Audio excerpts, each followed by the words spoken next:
So finally હું ઘણા સમયથી વિચારતો હતો ને આજે માઇક ફાઇનલી લઈ લીધું છે.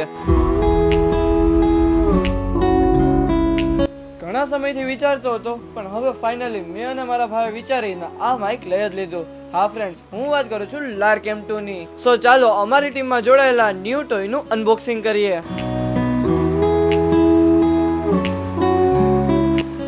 સો તમે જોઈ જ શકો છો કેવું મસ્તનું માઇકનું બોક્સ આપેલું છે. સો ચાલો આપણે ઓપન કરીએ.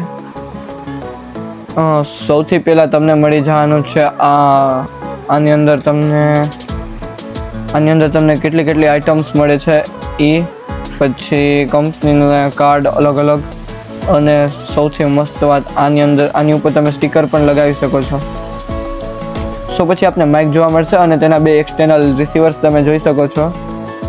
સો ચાલો આપણે માઇકની સીલ ખોલીએ. ભાઈ આપણે પહેલી વાર કંઈક આમ સો ગાઈઝ આપણે મહેનતથી જે વસ્તુ લીધી હોય ને સીલ ખોલવાની ભાઈ મજા કોઈ આવે, આમ અલગ જ આમ અહેસાસ થાય. સો ફાઇનલી તમે જોઈ શકો છો આ 2 છે આપણા માઇક અને આ છે કેમેરાનું રિસીવર. તો અત્યારે તો અમારી પાસે કેમેરો નથી, બટ આ આપને એક્સટર્નલ 2 રિસીવર્સ છે.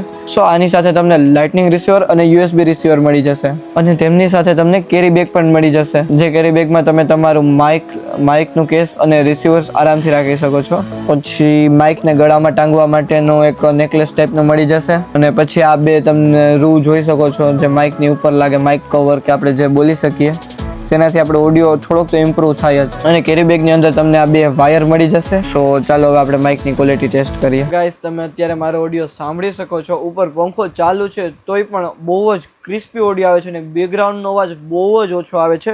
અત્યારે નોર્મલ મોડ છે તો પણ એટલો ક્રિસ્પી આવે છે. ચાલો હવે નોઇઝ કેન્સલેશન કરીએ, અને નોઇઝ કેન્સલેશન મોડમાં પણ બહુ જ મસ્તનો ઓડિયો આવે છે ભાઈ.